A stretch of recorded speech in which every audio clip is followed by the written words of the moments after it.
Okay, pangalawa, yung keeping the promise of the Lord. Napakahalaga nun na si David, nung piliin siya ng Diyos to become a second king of Israel, nangako ang Diyos sa kanya na siya isasamahan. Kaya napakahalaga din guys sa buhay ng isang tao.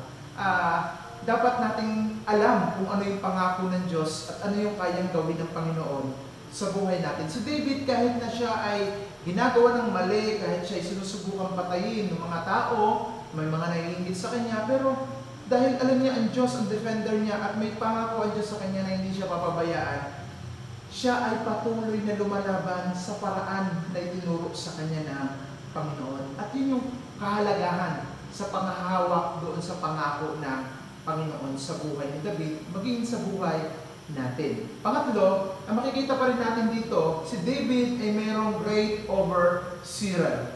Na sabi niya dyan, ako'y nakakatulog at nagigising sa buong gabi na si Yahweh ang tumitingin. Napakahalaga na, hindi ako talaga makakatago sa Diyos sa lahat ng kalagayan ko. Maybe ako ay masaya, o malungkot, may problema, may kaaway, may banta ang buhay ko. May Diyos na laging tumitingin sa Kanya. Kaya dito ipinapakita niya na, kahit marami akong problema, nakakatulog ako, nakakagising ko na maayos dahil meron akong great overseer ng aking katayuan. At ganoon din sa atin. Dapat tayong mga tao, ano man yung sitwasyon natin sa buhay natin, hindi tayo titigil. Dahil ang Panginoon ang siyang tumitingin sa bawat sandali ng ating buhay.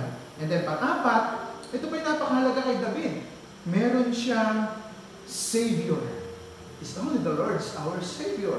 Na sabi niya dyan, napakaraming kalaban, hindi ako natatakot. Sila'y masipag mag-abang, nakapalibot sa akin. Hindi siya natakot doon. Why? Dahil meron siyang Savior, meron siyang Panginoon. Ganun din sa buhay natin, hindi man tayo may kaaway, minsan may problema tayong dumadating, mayroong kakapusan, o kaya mayroong mga problemang darating sa trabaho, sa family natin, hindi ka mag-alala.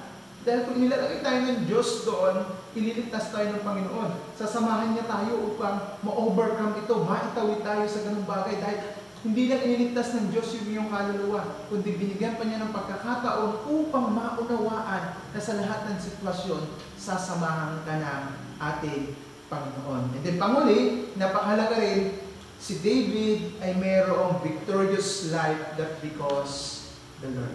Ano ibig sabihin? Ang buhay ni David, nung ipinagkatiwala niya sa Panginoon mga kapatid, lagi siyang tagumpay.